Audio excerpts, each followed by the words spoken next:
গাড়ি থেকে আপনারা দেখছেন আমাদের পার্শ্ববর্তী দেশ কলকাতা। আমি এখন যেখানে দাঁড়িয়েছি সেখানে হচ্ছে বাংলাদেশ সীমান্তে আমি এখন দাঁড়িয়ে আছি।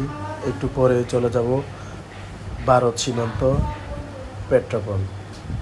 এখন আমি গাড়িতে আছি কলকাতা বিমানবন্দর, বাংলাদেশের। আমার মনে হয় যে এটা ঢাকা শহরের থেকেও অনেক বড় কলকাতা বিমানবন্দর। আপনারা দেখতে থাকেন, দেখতে দেখতে চলে যাব, শেষ হবে না।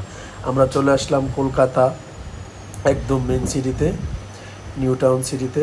কলকাতার ঐতিহাসিক গাড়ি, যেটা এখনও ইতিহাসে আছে। বাংলাদেশের মানুষ যেটার জন্য এখনও কলকাতা আসলে একটা ছবি না তুললে নাই হয়, সেটা হচ্ছে এই জিপ গাড়িটি।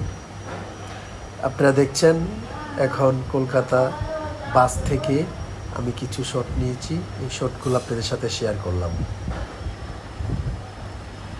আর এদিকে হচ্ছে আমার গাড়ির সামনে থেকে, সোহাগের গাড়ির সামনে থেকেই কলকাতার শহর। কলকাতা এত সুন্দর একটি শহর যা আপনারা না আসলে, না দেখলে বুঝবেন না। আসলে কলকাতা অনেক সুন্দর শহর। এখানে মমতা ব্যানার্জির আজকে প্রোগ্রাম। মমতা ব্যানার্জি এখানে আসবে, ভাষণ দিবে কলকাতা শহরে। আমি একটু একটু করে চলে যাচ্ছি ঢাকা থেকে আসা যে বাসটা দিয়ে, সেই বাস দিয়ে আমরা চলে যাচ্ছি একদম নিউ মার্কেট কলকাতা।